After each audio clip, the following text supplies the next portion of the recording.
And the first order of business is approval of the minutes. Have the members had a chance to review the minutes of the last meeting? If so, can I have a motion to approve the minutes? I'll move approval. I'll second it. Any amendments or changes? Hearing none, all those in favor of approving the minutes as they stand? Aye. Aye. Aye. Opposed? Any Kate, I would abstentions? just note that I was absent. That's Mike. Yep. Yep. Okay. So are you abstaining or are you, Yeah, just abstaining. okay. All right. So the motion carries. So our next item of business is status of the audit reports that are still outstanding from the June 2021 audit reports that are still outstanding. And I believe we have a couple of guests related to that. I saw Mr. Garrick from Danbury. So Mr. Garrick, can you tell us, I understand you're new to the role of finance director, but can you tell us what's going on there?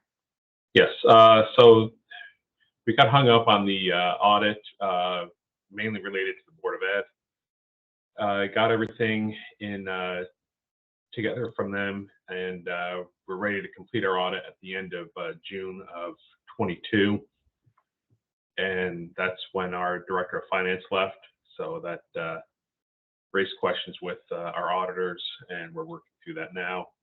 The audit is about 99% complete. We have our draft. We've gone through that, responded back to the auditors with questions, some reclassifications like we normally do. And so we're just trying to finalize the information we need to get to the auditors on the departure of our director of finance. Okay. Scott Bassett, I see you're here. Can you give us any timeline when this might be issued? Hi, Kate, and thanks for having me and the firm. Really, that's in the city's court at this point. We have to go through our professional standards regarding the issuing of a report and giving an opinion. The city is doing their due diligence right now, and they've taken action going through their own internal process, and we'll wait for the results of that internal process and we can move forward. To echo what Dan said, we were bringing that report over the finish line back in June after some turnover at the Board of Ed. CFO departed, and the city started their due diligence, and so we had to wait for them to finish their process. Okay. Are you engaged for the 2022 audit, Scott? The CFO appointed us, but we do not have a signed arrangement letter at that point. I mean, there's no reason why we wouldn't do the audit once the city goes through their procurement process. Okay. So maybe Mr. Garrick, where do you think if you get the 21 audit done, in how good a shape are you for getting the 22 audit done, which is already late? So yes, we're in good shape to start the 22 audit. The council has already approved RSM to do the audit, so we're prepared to move forward with that. Okay. All right. Do any of the other commissioners have questions? Glenn? No, I don't. Becky? No questions. Diane? No questions. Mike? Just Dan, are you thinking the end of February or during March that the 21 audit would be wrapped up? I'm hoping so. We have a few more items that we're working on with Fort Harrison, our outside counsel, and once that's complete, we can move forward with wrapping up the audit. Okay. Okay. Tony, any questions? No questions, thanks. Kim? Yes, I just, Dan, you mentioned that your city council has approved for RSM to continue in 22. That notification, and I guess the firm also hasn't received a engagement letter as of yet, but there is a reporting to the state that is required for the appointment of auditor in order to be in compliance. So we do need that information Okay. provided to us That's already and gone out. entered into the portal. Okay. Thank you. And I guess I would just advise you that Section 7-395 of the general statutes was revised last year, effective October 1. And having an audit report that is more than 12 months, outstanding more than 12 months after the end of the fiscal year is now a consideration for regular attendance at these meetings. So I would urge you to get that taken care of, or you'll be an invited guest on a regular basis. Okay. Do we have anybody from East Lyme here? Do. My name is Kevin Dre. I'm the finance director, and behind me I have the first selectman, Kevin Siri. Well, hello to the Kevins. So same questions that we just asked Danbury. Where do you stand with the 21 audit? So we were really hoping to have the audit finalized and published before this meeting, but we ran into one issue when the auditors, reviewers at the national level looked at the audit. I think another week or so we'd be able to wrap this up. Just came down to the wire, and we needed a few more days. Okay. Was there anything in particular holding this up? Sending, like systemic issues? I'm not sure why it was held up for the period of time it was, but recently there were two items. One was allocating the performance bond fund into the general fund, and then the second item was our pension plan.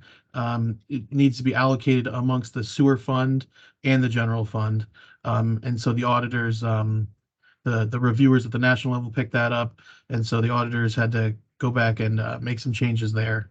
So those two things kind of held us up the last month or so. So we're in the technical review stage.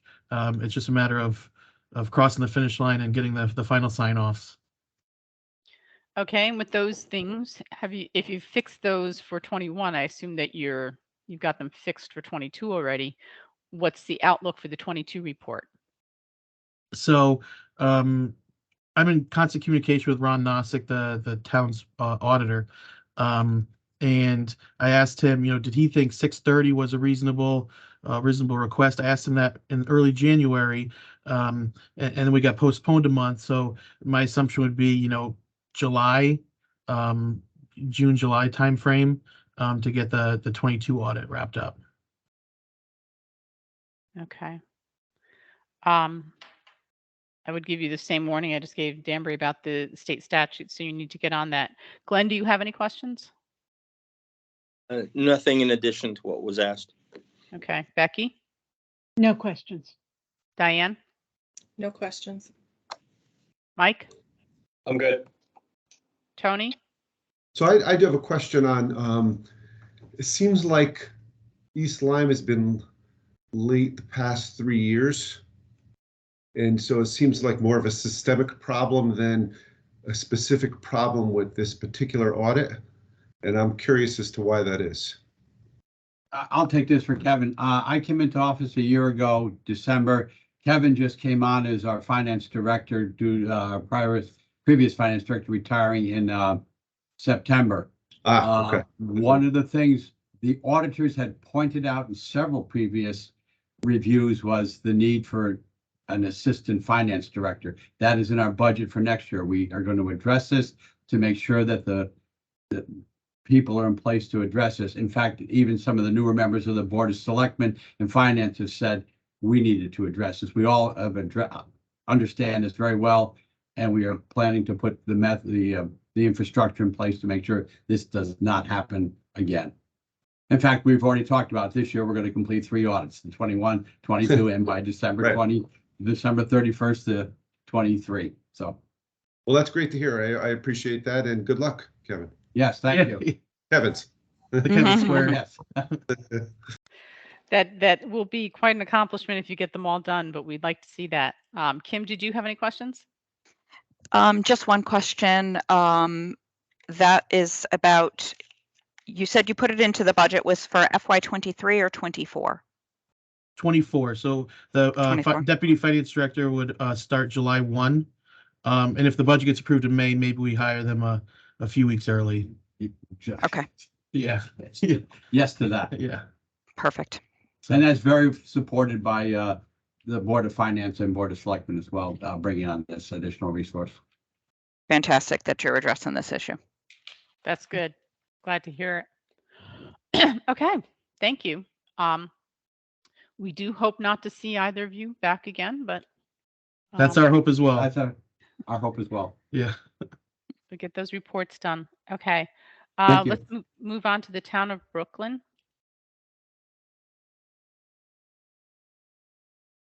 Who do we have here from Brooklyn today? Good morning, Shelley and Austin here. How's it going up there? Not too bad, thank you. Oh, let me see what questions I had for you guys. Okay, do you have a completion date for your audit? They just responded this morning, hoping within the next 2 weeks. There's just a couple of things that they wanted us to review. Okay, anything significant or? Just some due froms, nothing too major. But they had been wrapping up all other audits, so they haven't been spending time on ours. Okay.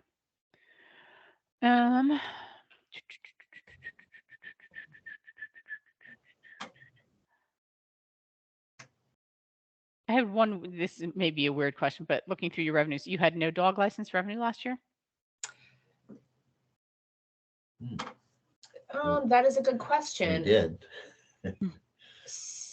Yeah. But more importantly on this, looking through your reports, I believe, I'm sorry, just go ahead.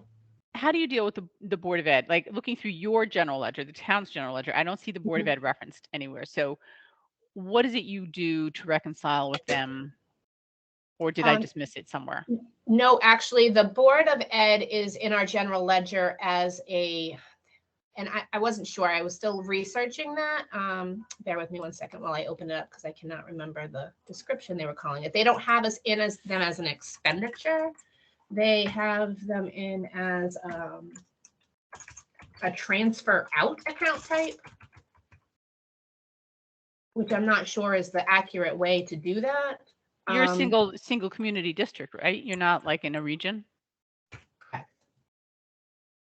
So I'm not sure why it had been set up that way. I did notice that recently, but we do have them in as a school budget appropriation in our general fund account, but set up as a transfer out, not as an expenditure, which I'm not sure is accurate. But we monitor their expenses to our payments for their allocated funds. So how often do you like? Every time they request money. Okay. So every payroll request and accounts payable request. We review that. Do you ever reconcile like what you're showing as expended versus what they're showing as expended?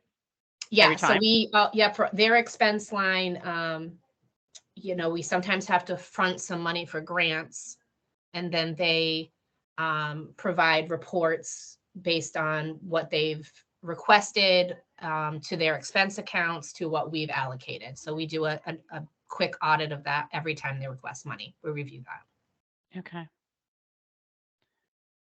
I think that was all that I noted this time I wanted to ask. So Glenn, do you have any questions? No, I think kind of she started to dig in on that relationship between the town and the Board of Ed. So I think I'm okay right now. Okay. Becky? No questions. Mike? Just to highlight, it looks like the results of operations are pretty strong for fiscal year 22. Just doing the quick math, it looks like you're in the 800,000 to 900,000 surplus for the year. Right. Is that correct? Yes. Yes, yep. Okay, very good. And is the plan for that to roll into fund balance, all of it? Yeah, fund balance still needs to be built up. Okay. All right, thank you. Okay, Diane? I'm good. Mike actually asked the question I was going to ask. So thank you, Mhm. Mike. And Tony? I'm all set, thanks. And I had seen a note, Scott Bassett, you're good to go. Kim, did you have Yep. any? Nope, Mike got me. Wow. Okay. I think you're doing well up there, and just keep up the good work, get that audit done, and hopefully next year you can get the audit done on time. Fingers crossed. Yeah. Okay. All right. Thank you. One last comment, if you don't mind. Okay. Yeah. Go ahead. Is Brooklyn, make sure that you do definitely keep the relationship going strong between the town and the Board of Ed, because I think that that's what started to cause you initially to get off the rails, and maybe why they're looking at due to, due from. And I hope that their due to, due from is not related to the Board of Ed, but definitely keep up the good work, because you're heading in the right direction. And Yeah, and if I can comment on that, I mean, it really, because we are a unified department here, we're still working. I mean, can look at theirs. Perfect. So we're still here sharing 3 assistants, working office by office. And so I think that is definitely keeping us on the right track. Fantastic. Great. Okay. Next on our agenda is Derby. Kate, I have to point out that Derby's a client. Yes, thank you. And who do we have from Derby today? Mayor Zakin. Walt Mayhew. Nancy Okay. Bosses. Robbie Trainer. I'm sorry, I got Nancy, and then there was somebody else sounded like they were. Robbie Trainer. Robbie Trainer. Okay. Matt Conway. Wow. Got the whole gang. Our auditor's here as well. I don't know if he's in with Nancy or whether he's trying to get on. No, I'm here. John Acavallo. There you go. Okay. Sorry, I'm just setting my phone so it doesn't ring. Sorry about that. Okay, so looking through your update for us that you provided, where do we stand with the hiring of the finance director? Where are you doing the search? How are you doing the search? The board refused to approve both the job description and the salary recommendation. The board refused to approve them. Yes, the Board of Aldermen. Okay. So what's your next step then?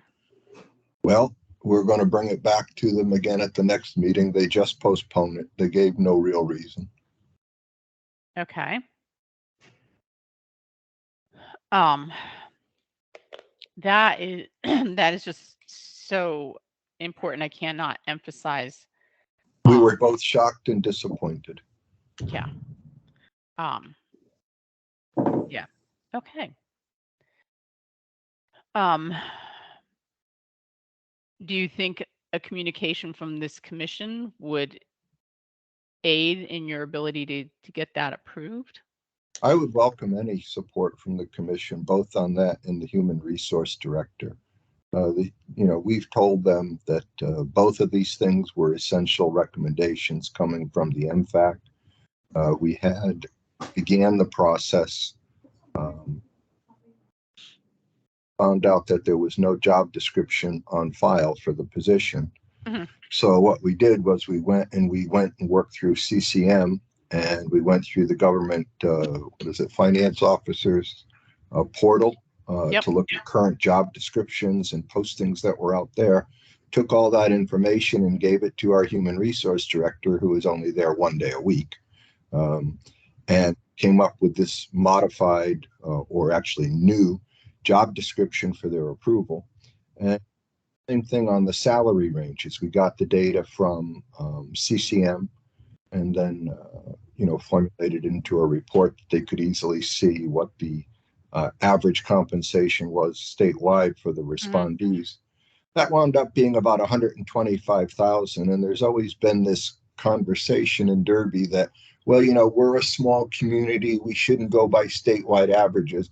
But I'm going to tell you now, that's a lot of nonsense because we're participating in a statewide pool. So you really should be looking at the average. The average was 125. The recommended range that we put in was 110 to 130. So we felt like we had done our due diligence. We were fully expecting to see the aldermen approve it because as probably September, October timeframe, they were asking us, where is this data? Where, how can we move forward? So we were very shocked at that. And then the HR director has been a journey that started even before I came on staff in January of 2022. The former finance director actually brought somebody in on a per diem basis. She didn't follow all the rules and regulations, so we had to go back and fix some of that because the Board of Aldermen have to approve the job descriptions and compensation and stuff like that. So we did all that. We got to the point where we felt like we could bring her in full time and remove all of the responsibilities for the HR function from the finance department. And we asked about doing that last month, and we were told that we needed to provide a detailed write-up. So we decided to create an offer letter and submit the offer letter to the board for approval. And they chose not to act on it. They chose to postpone action on that as well. There is money in the budget to bring her online. This is what we're facing in town. Okay. That's a pretty big hurdle there. All right. So I want to just walk through some of your audit findings from the prior year that still are outstanding. My favorite, the double entry accounting system. You say that the two student activity funds, you've done the two on the town side, or the library fund will be incorporated into the general fund by the end of the fiscal year. The two funds on the Board of Ed side, the comment says that both are in IV. Can you explain? I didn't know what that meant. IV as a fourth quarter fiscal 30 or fiscal 22? IV is the Board of Ed's financial system. Ah, okay. All right. Thank you. So they are now double entry.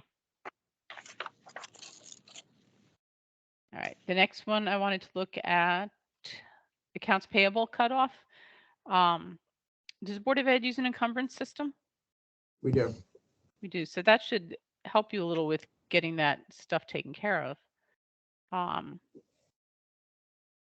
And what's my last one?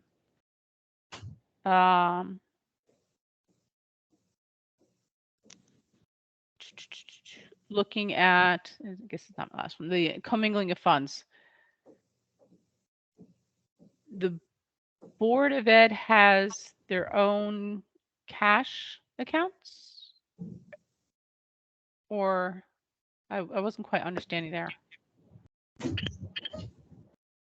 They have one cash account for checking that they run all the activity through, whether it's grant related or operational.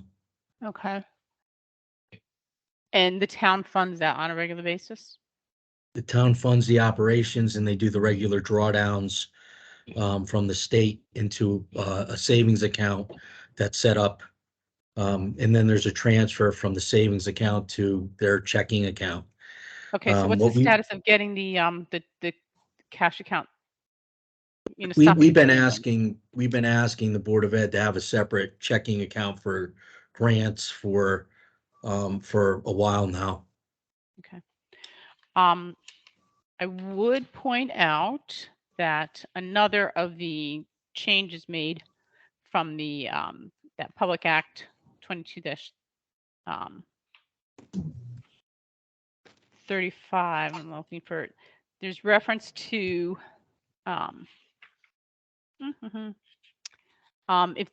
if some of these findings are repeated in the audits of, in the annual audits of 2 immediately preceding fiscal years. So, that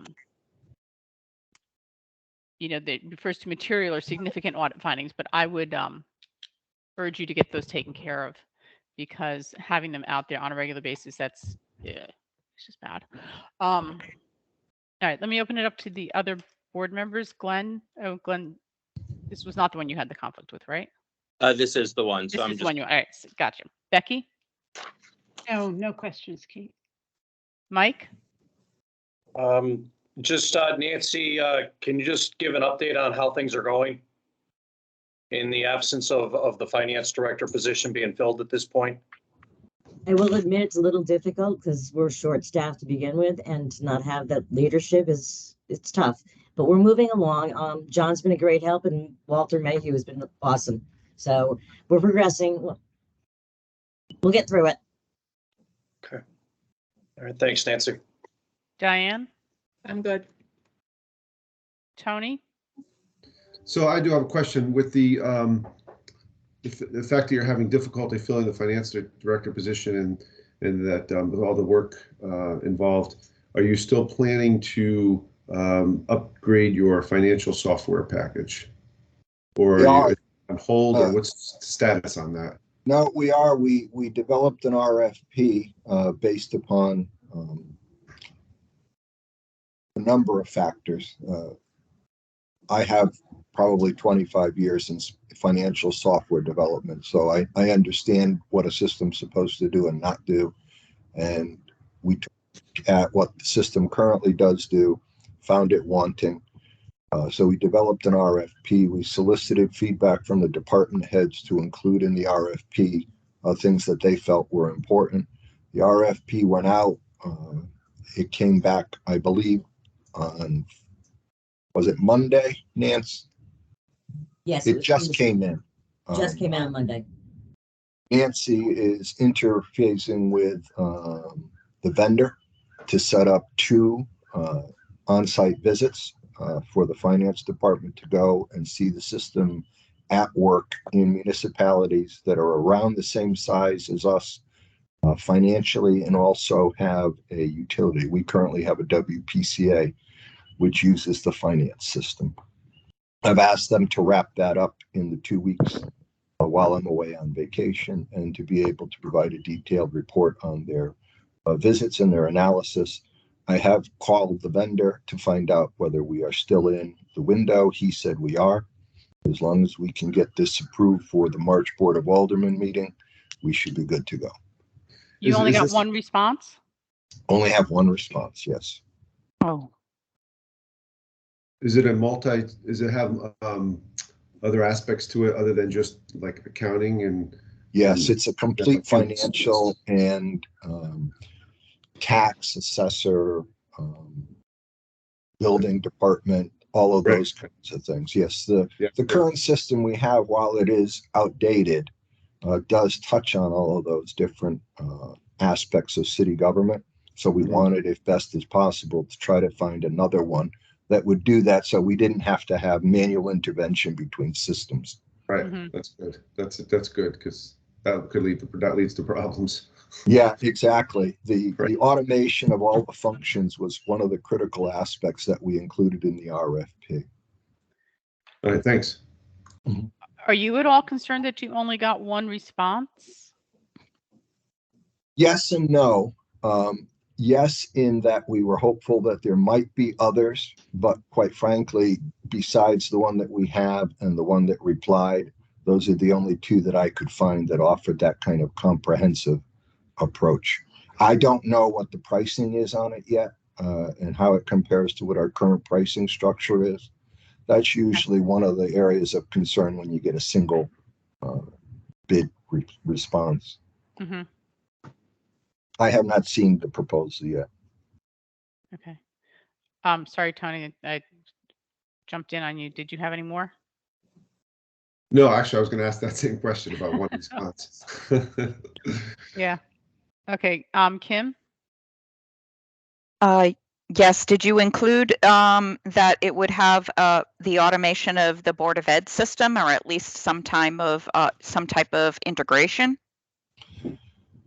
What we're trying to do with the Board of Ed system, based upon our conversations with our auditor, is to set up zero-based accounts and use those as a way of trying to bring a little bit better interaction between the two. We had asked for a conversation with the superintendent regarding consolidation of business operations, but the Board of Education chairman basically put a stop to that conversation. So we still have two independent systems running. We have two independent payroll systems running, and we have basically two very different operations at work as well. Yeah, it's not the worst thing in the world. I mean, it is nice if you use the same system because you have some redundancy and some, the ability to help each other out. But it will be important when you get the new system to make sure that you are on your end properly tracking and reconciling with the Board of Ed on a regular basis. I think Yeah, that's been one of the ongoing challenges, as you can see from the auditor's reports. The Board of Ed has historically had problems reconciling their books. And until their books are balanced, then you can't balance them to the city books.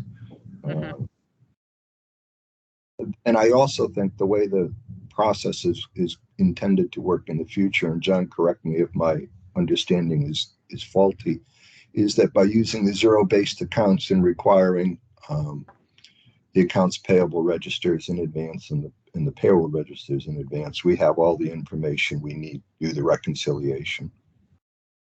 The sharing of the information, collaboration between the two entities is critical. But if you're just paying check runs, it shouldn't be. You should only have minimal variances such as credits or refunds, which if it's reconciled on a monthly basis is very easy to catch. Trying to do this 18 months after the fact makes it extremely difficult to do. But doing it regularly and paying the check runs, yes, that makes things a lot easier. Yeah. I think, no no less frequent than monthly. Just make it a part of your monthly closing procedure to balance to the Board of Ed. And if you go to a ZBA bank account, one for AP, one for payroll, that might eliminate some of the problems you have with mingling of cash as well. Yes. Keep all the cash on the town side, and that can help with Correct. Yeah, and one of the other things that we're reviewing is whether we can get a monthly general ledger trial balance as well. From the Board of Ed or just in general? Yes, from the Board of Ed. Yeah. To the finance department. That does not happen on a regular basis now. That for the Board of Ed people there, that's very important to have happen. You've got to balance on at least a monthly basis for your own sake as well. Kim, did you have other stuff? Yeah, regarding the corrective action plan that we had touched on earlier, I noticed in the review of the prior month to the current month that a lot of the dates have changed, and some of the dates that it was anticipated had changed, and so that was just a little concerning to me to see that. And so I really don't know how many items are going to be open and repeat into the new year of the fiscal year, when I thought I knew, but all of these dates have changed. So I'm asking that somebody take a look at those dates, and if they're not accurate, when I see that they're different from the prior month, that somebody identify that this month is the accurate one, because last month it stated that some of these things weren't going to get completed until a future date versus the date that we have. So that led me to believe that there would been a number of repeat findings, and this month looks as if it's showing that we have less repeat findings. In the end, you still have repeat findings to be addressed from the city and the Board of Ed. And I just would comment on, I could understand from the Board of Ed side why they would not want to, consider bringing both Board of Ed and the town together. I think that the town still has a lot of work still to be done, and it would be great if the two could work together hand in hand. But I think you both have a full plate on your own to address in the financial areas, and not bundling at this time might be the right thing, so that you can each focus on those areas that need attention.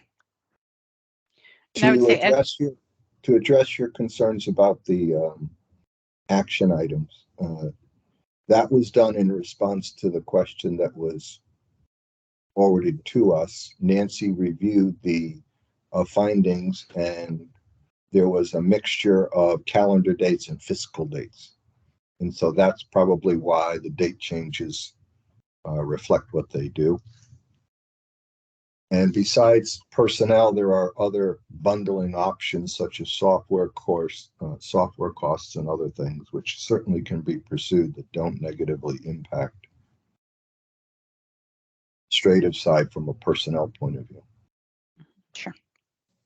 So as you're starting to make that transition, I think you should think through very carefully how you set the new system up. One thing I noticed is that you run your police private duty through your general fund. You might want to take a look at that. Be very thoughtful about creating your chart of accounts, and how you set your payroll system up. You know, think of all the things, the information you want to be able to get out of it. Think ahead so that you can set the system up to, you know, so that you get what you want out of it. Mm-hmm. And We've already decided to adopt the OPM chart of accounts moving forward. Okay. So we are not including the payroll system in this comprehensive new software, because right now that's a outside vendor that we use, and it was felt by the finance department that that was too much to include in the new system. So we put that off, but that's going to be looked at a year from now, when we get a chance to have the finance system under our belt for a year. And then we're going to reevaluate whether it makes sense to bring a payroll module in and incorporate that as well. So. One question, Kate. Yes. Well, is the HR director position including payroll, or it is not include payroll? The HR director function is all of the HR. Payroll stays within the finance. Finance? Okay. Mm-hmm. So they're separate positions. Yes. Okay. Right now, there's one person who's dedicated to doing payroll with a backup and support role for accounts payable. Mm-hmm. And the flip side is also true. We have one person dedicated to payables who serves as a backup and a support role for payroll. So they're co-trained, but their primary functions are different. Okay. Okay.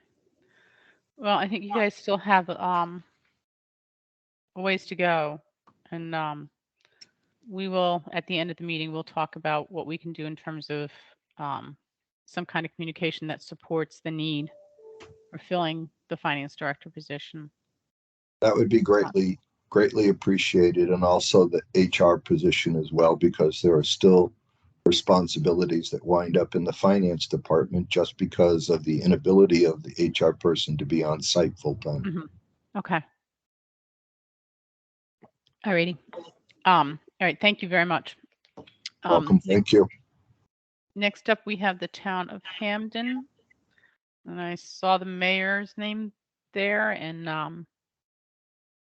not sure if you got anybody else here from Hamden. Good morning. My mouse was being a little difficult. Yeah, I brought with me today Curtis Eatman, our finance director, as well as Carol Hazen. She works on grants and capital projects. And we also have David Capoletti, our auditor. So if you'd like, we can just start with David Capoletti and he can run through the audit with you. Well, just, let us know, like, where do we stand with the audit? I believe you filed on time? Yes. Yes. Awesome. Any significant findings? David, are you there? I am here. Could you hear me? I'm muted. Yep. We can hear you. Oh, you could hear me. Yes. So significant findings in the audit was that where the CDBG came up? You might be muted now, David. Excuse me, you hear me now? Oh, yeah, we can hear you now. Okay, great. Yeah, so yeah, under the federal single audit, we did have one finding relating to the communication between the Social Service Department and the Finance Office, which led to some inconsistencies in billing requests. And then we also added in our management letter that this is also carried into some other smaller capital grants. And so the report was timely filed, and the town of Hampton also put in a corrective action plan on this finding within 30 days. So both of them are available through the AIR system. Okay, so Mayor, maybe you can run through quickly your corrective action plan? Sure, and I just wanted to mention that I asked for David to audit CDBG because we saw that there were some issues in the way that it was being managed, and there was quite a bit of funding that was not being used over the course of a few years. And so I wanted to have a full handle of what the issues were, and I thought that David could help us with that. So in terms of corrective action, that's why I have Carol here, and Curtis has also helped with this. We have submitted a fiscal structures and policy to the Legislative Council. Prior to that, it was this very large, probably 4-inch binder that was filled with a lot of old memos, some handwritten notes, and it's important for us to have some very detailed current fiscal policies. So that has been written and sent to the council. They will be voting on that before I submit my budget so that they have plenty of time to really review those policies. And it will be included with our budget every single year for the future. Carol has done a lot of work in drafting amendments to CDBG so that we can better spend down the money. And she has also put together some policies regarding CDBG. We have properly, well, we're working on properly staffing CDBG. We have to hire a couple more people, but we have the funding approved and the job descriptions prepared. We have those positions out with human resources so that we can hire into those positions. Carol, do you want to go further on that? Sure. I mean, I think you covered the highlights for, Okay. For sure. So unless there's any, I could probably respond to questions better than adding anything to your comments. Okay. I personally do not have any, but Glenn? I on don't. CDBG. Yeah, right. I think the auditor had said that this, I guess my question was, this was spilling into other grant programs. I don't think he said they were big, but I guess, is that coming under the under, I guess, Carol, your province there? I don't know what that's referring Yeah, to. That's probably a Curtis question. Yeah, so thank you, Commissioner. Some of the smaller grants are things that we need to do internally. Part of the reason why this policy manual was created was to establish a guideline and a procedure process where we can have the departments be able to, as the department heads, as the people who are the ones responsible for the grant, have a guideline to be able to work with them. Plus, having the grants and capital managers coordinator helps coordinate with me as well as the department head, so we can actually get a report established and finish those and close those grants and be able to close the loophole in communications between the department head, finance, and the grants manager.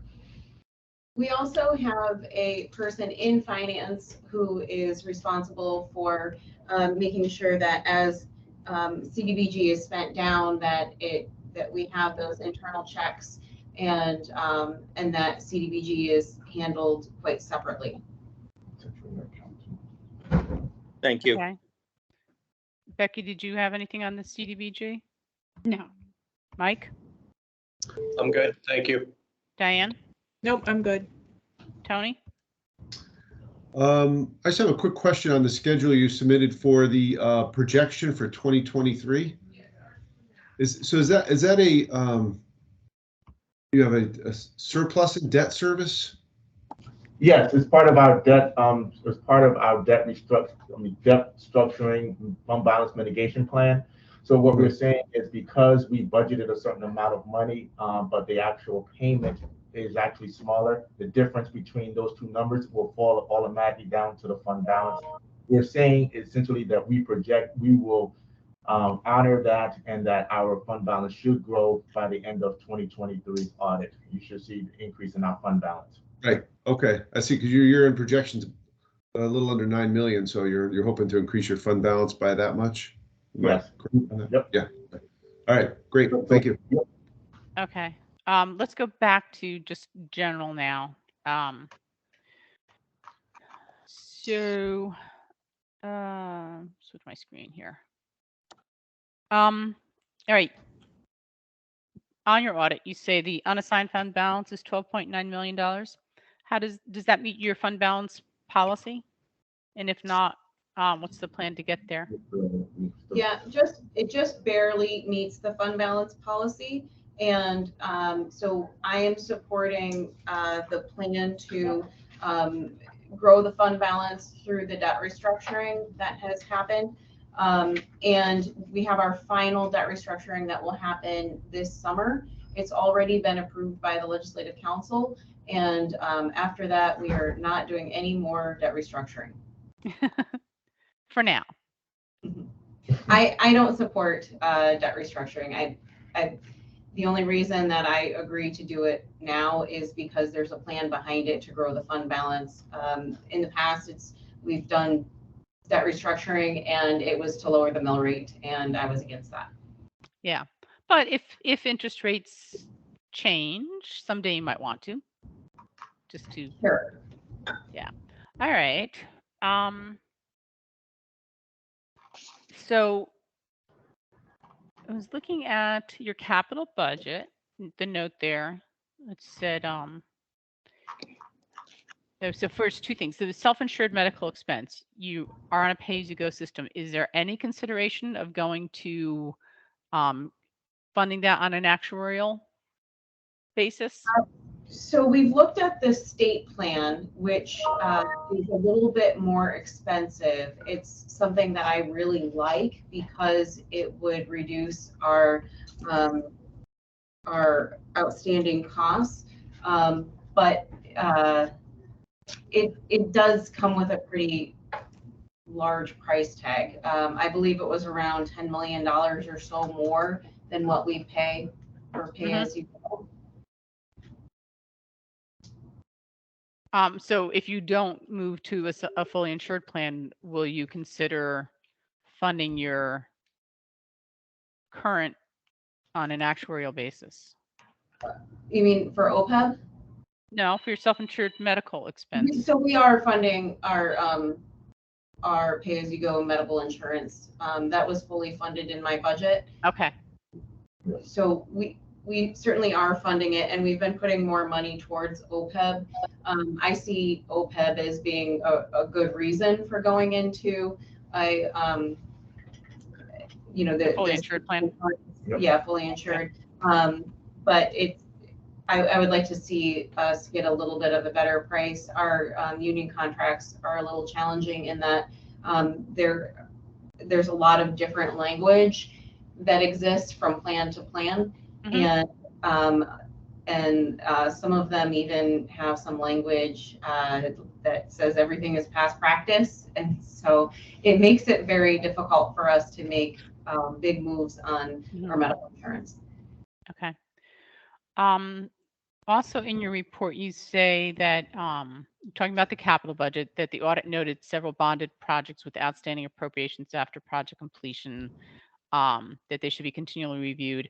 I mean, I would suggest you establish a practice of reviewing them once a year, maybe at budget time, and set a standard for which, if the department hasn't spent the money, you have to justify keeping it.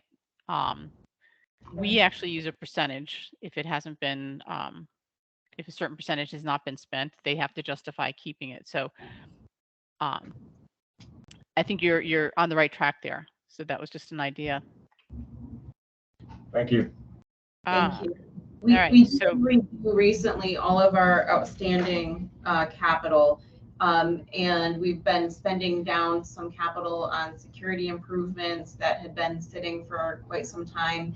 There were some very stagnant projects that we've gotten moving, and we're working with the Board of Education because they have several projects that are that have been sitting there for a long time. okay. Glenn, do you have any other questions for Hamden? I actually, the mayor addressed the, I guess we're not going to be doing restructurings after the one this summer, so I was happy to hear that. I wanted to ask if I know you're going to forward the 5-year plan. I believe it goes to the town council next month.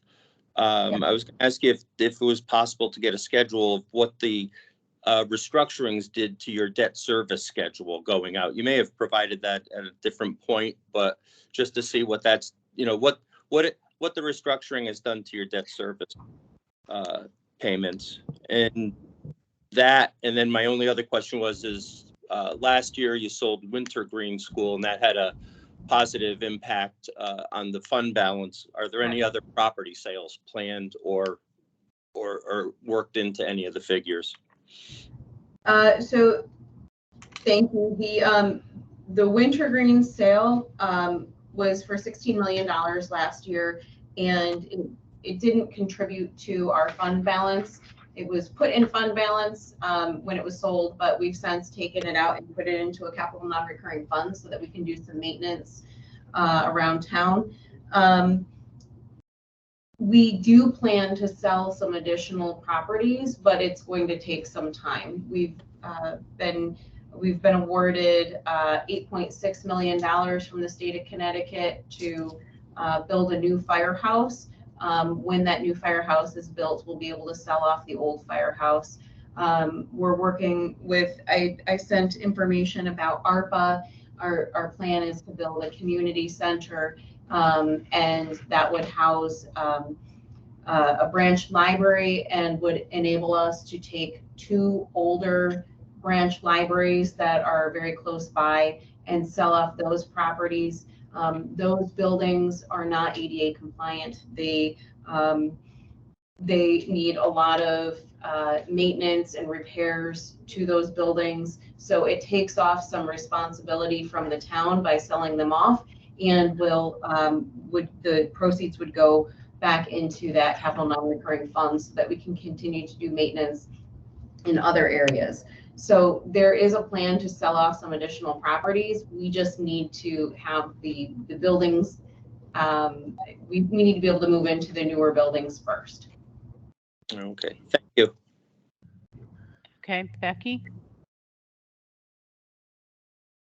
I have no questions. Mike?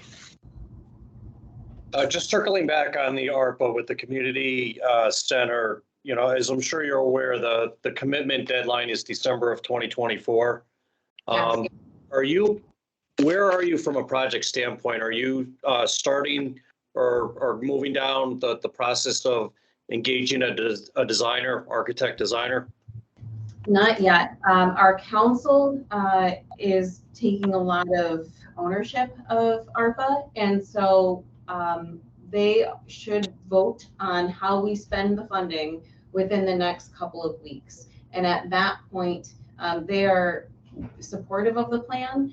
And I'm hopeful that once we have more word from the Community Investment Fund, that we will be able to put it all together. As soon as the council votes, we will engage, we'll go out to bid and engage with an architect. Okay, great. we are putting a lot of pressure on the council to make that decision as soon as possible and very aware of deadlines. Yeah, because it's not just the commitment deadline, it's the actual expenditure deadline. Yeah. as well. Absolutely. Yep. Okay, was that it, Mike? That's it. Diane? So I actually did have a couple of questions on the ARPA, and Mike, you covered that with the deadlines. And looking at what you already have allocated, how much do you anticipate that you have remaining left to allocate? And you did a great job with your website on the ARPA. It was very helpful. Thank you. So we received about 24 million. The previous administration spent 6 million on revenue replacement. We are proposing to spend 15 million on our community campus, leaving $3 million for additional projects. The council and myself have all received many requests for how to spend ARPA. We are really concentrating on GFOA standards and trying to avoid anything that would leave a programming. I don't have a problem with programming as long as there is an end in sight. But I certainly, I don't want to try to start a program and then try to find money out of our operating budget to continue the program once the money is gone. So. Okay. Thank you. That was helpful. Thank you. Tony? I'm all set, thanks. Kim? Yeah, one question to piggyback off of Glenn's question regarding the debt and the debt restructuring. I do believe that we have seen those payments in the past, and just remind me, I thought that in the out years, that it was like 10 years, that there was a large spike in the payments in the restructuring, if I recall right. Curtis? Yes. So I can give you a pretty a summary of what our debt payments will look like in the future. This year, I will need to put $28 million towards debt service. That will allow for us to continue to kind of save money in our operating budget that will drop down to the fund balance. The following year, we go up to 30 million, and the peak of our debt is just over $31 million. And that will continue for, I want to say 4 to 5 years. Yes, yes, ma'am. And then it comes down. Okay.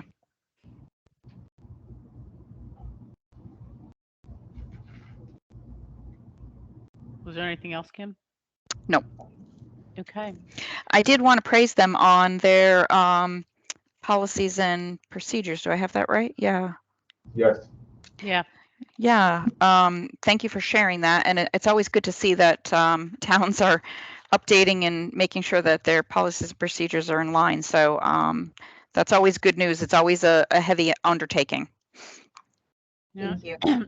I think you guys are making really good progress. Exactly. Very pleased to see what's going on in Thank Hampton. you. Okay. Last up, and I guess we've done this alphabetically, the town of Plymouth. I see we have the mayor, and I believe Grace is here as well. Morning, everybody. Good And morning. Kate, for the record, Plymouth is a client of the firm. Okie dokie. All right, so I'm looking at your update from for this meeting, and I have a question on your bank reconciliations.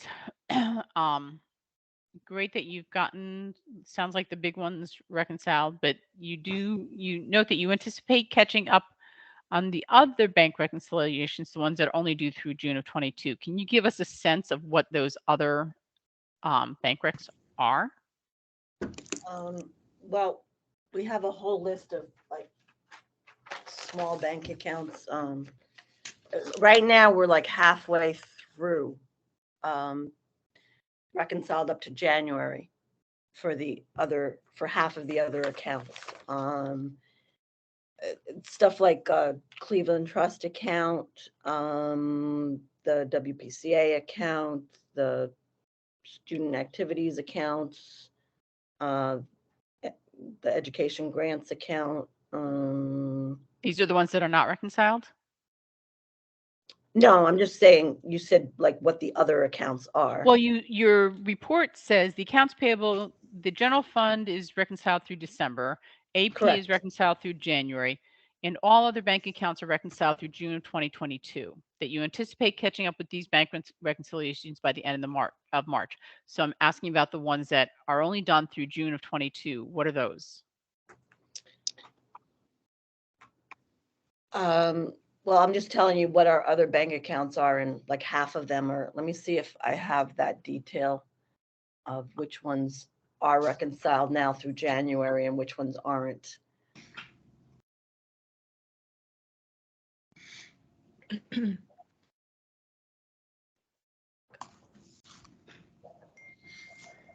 I would guess adding on to that, is there any thought at some time to consolidating some of these? We're working on, but yes, we definitely, yes, that is our goal.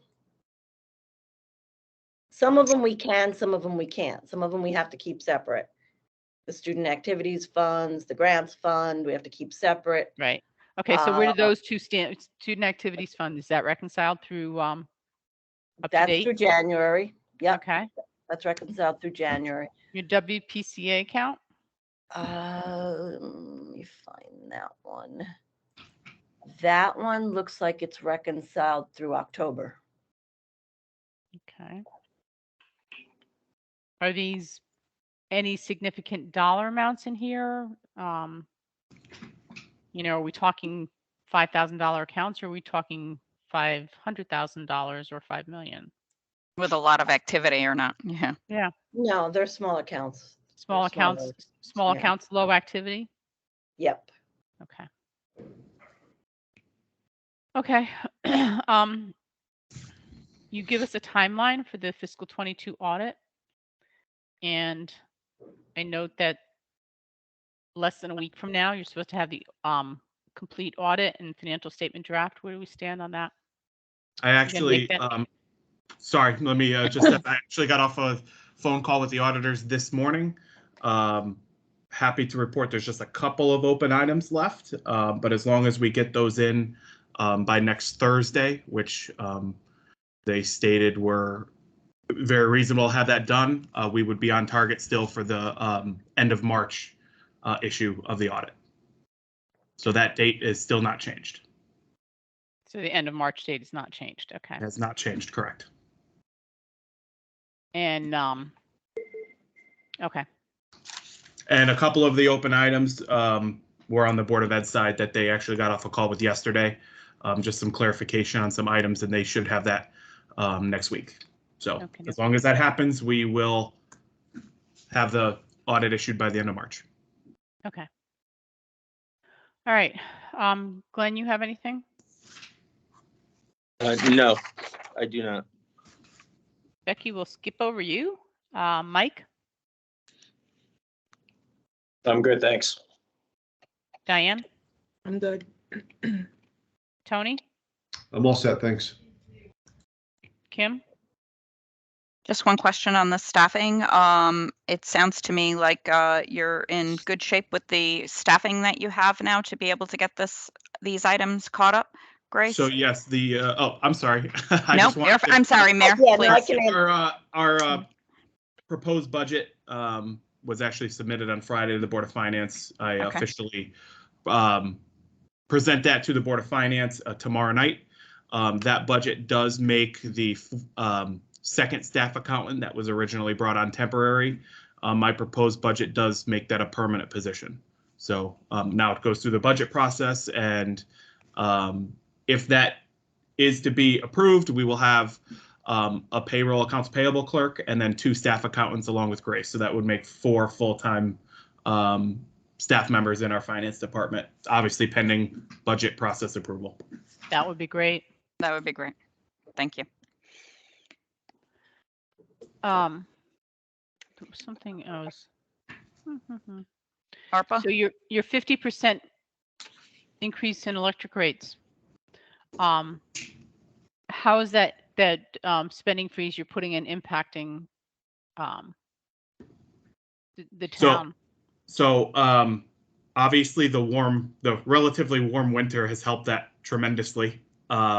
Also sand and salt has, been very helpful.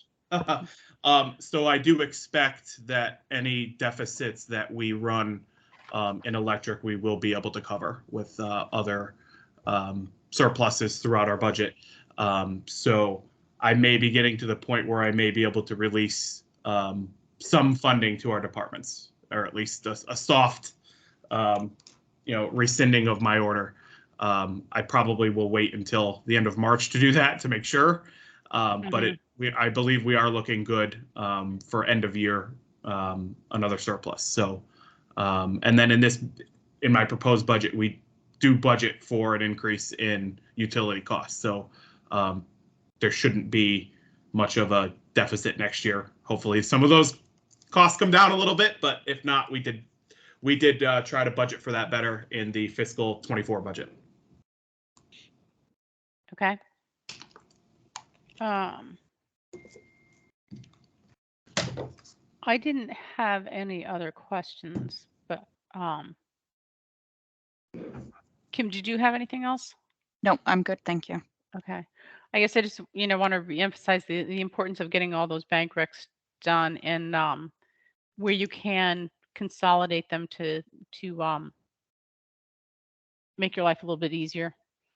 I just want to add one comment. We've already started consolidating bank. Uh-oh, she froze. Okay. I think our point is we have started consolidation. We've engaged with our the bank that our accounts are in, and they've been helping us through that process as well. So we have it's also going to be that's also a financial systems. Yes, of course. Yes, you can. Of course. Yeah. Okay. I do have one more question. Mr. Plummer, is this the town I believe that we are pending audit findings on for FY21? We're waiting on the 21 management letter. Still. Yes, I forgot. I thought that was a typo. No. Yeah. So, Mayor, I'm strongly advising that somebody gets to your audit firm and tell them to get those audit findings or management letter uploaded into our portal.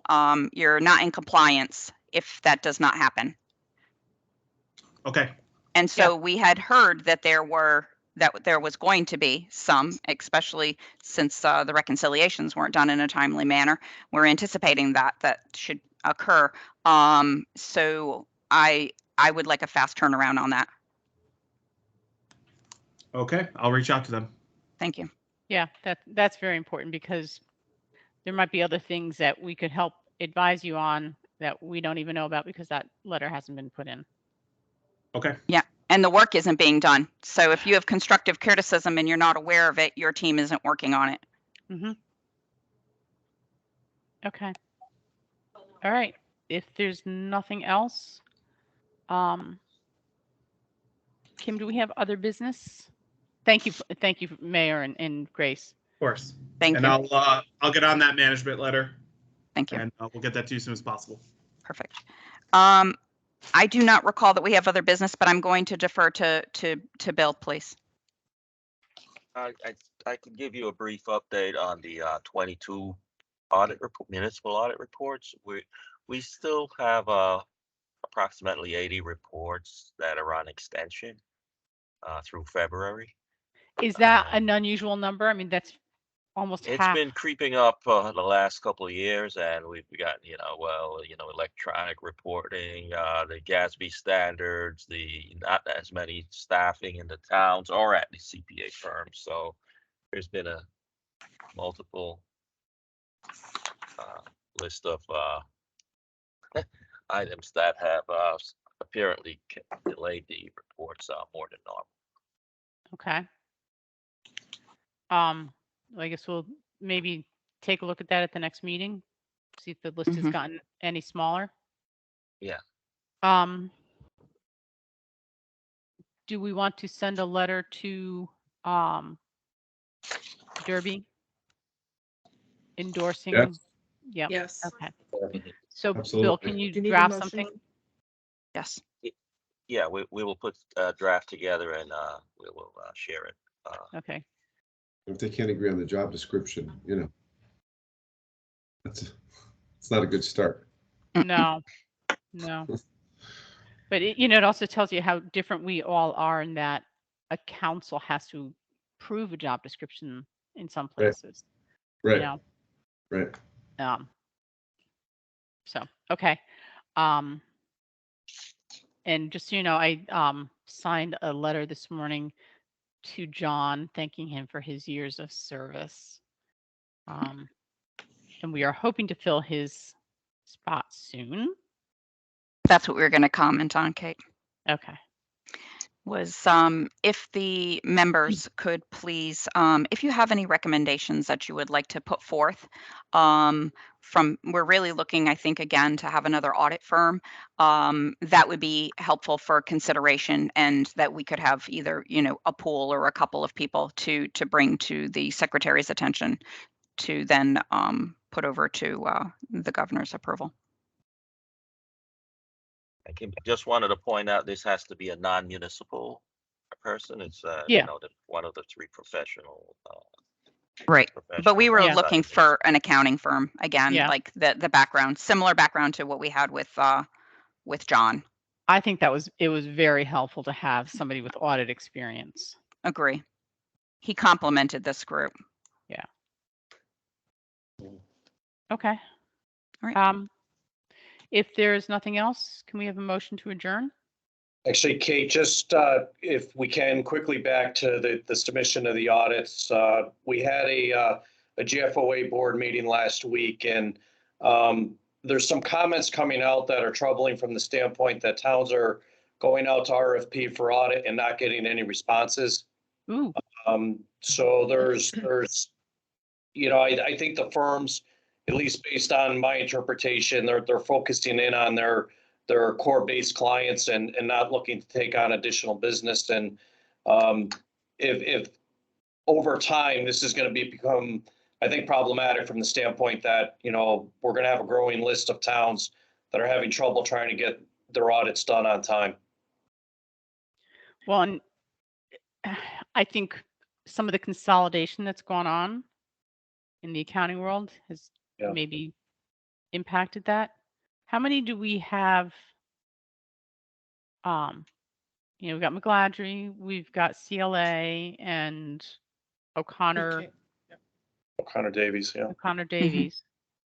I think, and Mike, correct me if I'm wrong, but I think part of the issue is just them being able to retain staffing as well and get staffing. Indeed. Yep. Yes.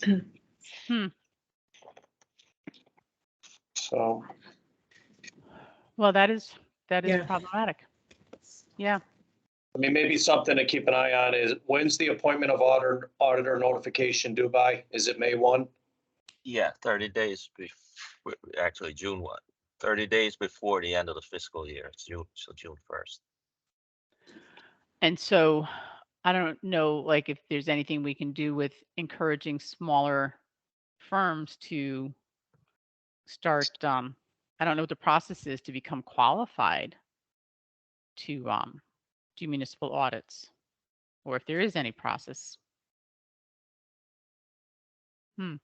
There are some smaller firms, some of them that we've talked to over the years here, King and King, for instance. Yep. Obviously, the world of municipal accounting is a specialty area. Very, you need to know GASB, not FASB, and they're just not the same. But yet the audit firms are certainly having difficulties with staffing. That's troublesome. Okay. Maybe we can reach out to some of the firms, unless you've already are aware of this, Mike, and find out if they do have capacity. So those firms could be on a list if we do get a phone call of, you're aware of A, B, or C and capacity. So and the bid process, so a lot of times when they put the bid out, if you don't do a direct mail to let people know that it's out there, folks aren't responding. Yeah, I mean, I think to where you're going, maybe to help facilitate the process is, to notify maybe the towns of the firms and the contact information of those firms. So capacity or no capacity, at least those towns, when they're looking to re-engage or pick up an auditor, that they can do the direct mail or the direct contact when they're putting an RFP out. Right. Yeah, I mean, I think it's a good point. There may be some firms that, they don't even, it doesn't even hit their radar. Correct. They're just got their head down doing the work, but they could have others that they could, if they're in busy season and they do tax, this is the time of year that they are very busy, but municipal is different times slot. Okay. Okay. Anything else?